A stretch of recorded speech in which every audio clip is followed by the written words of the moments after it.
Hey everyone, I'm Pine and welcome to Screencheat. So before we start, let's get this out of the way. This is not live. This is pre-recorded. So I recorded this with a friend and giving you my commentary to it now. So Screencheat is a game about screen cheating. Well, who would have guessed that? If you don't know what that is, screen cheating is when you're playing a split-screen PvP game, for example a first-person shooter, and you're figuring out where your opponent is by looking at his part of the screen. So that was pretty common when you were playing GoldenEye, for example, back in the days. And in this game, and it's obviously unfair, but in this game it's totally necessary because you're invisible. So the only way of figuring out where your opponent is by actually screen cheating and looking at his part of the monitor to see where he is.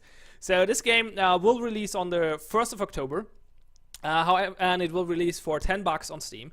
However, there will be a free open beta month, like a month where you can play the game for free on the 4th of August. I will link it in the description below, so if you want to check it out, go there. Everyone who pre-orders the game will keep the access after the beta month is over, and obviously after the release as well. And yeah, for everyone else, you can try it for 1 month for free.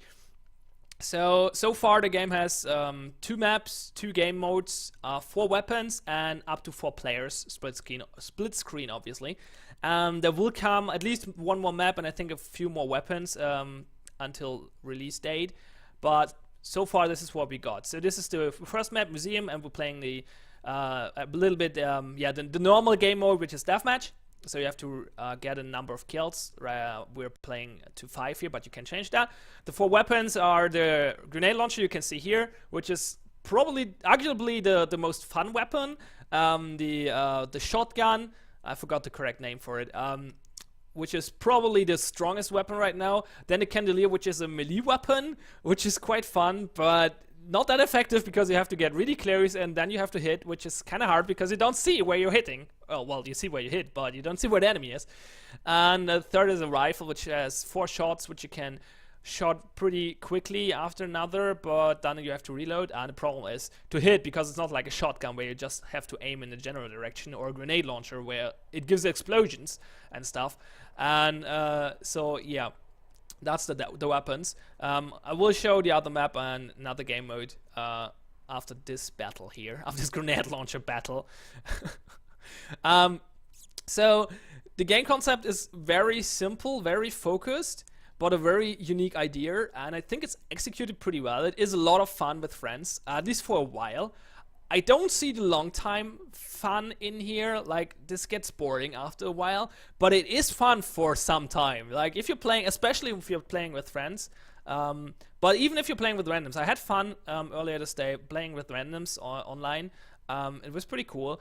Now playing with a friend was even more fun, and I guess playing with a friend in the same room, which you can do with controllers, up to 4 people. So 3 controllers and a keyboard. I guess 4 controllers works as well.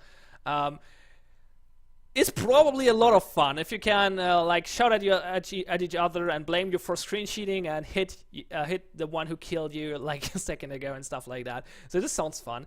I see one problem with the game, which is like it's an indie PvP only, not free to play game. These games have one problem: player base. So I don't know. Well, I guess we will get a good feeling for if the game gets some player base in the free beta month. So if a lot of players pick it up there and play it, then maybe it has some lifespan after the release date.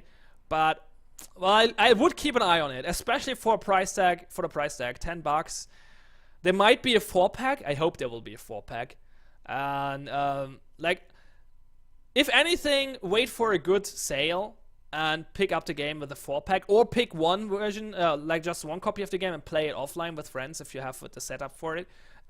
Because at least it is fun for a couple of hours or something, I guess.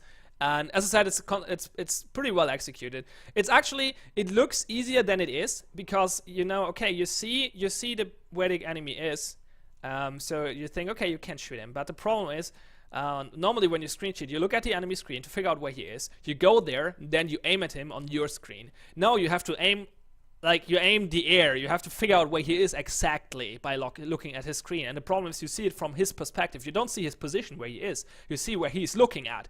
So you have to turn around the scene in your head. Actually, knowing the map is super important. As you can see, the map is in different colors, and there are a lot of objects which are easily recognizable, so this helps. But still, you really have to learn the map, because that helps a lot by figuring out where your opponent actually is. The game has a lot of skill involved, actually, especially map knowledge, obviously.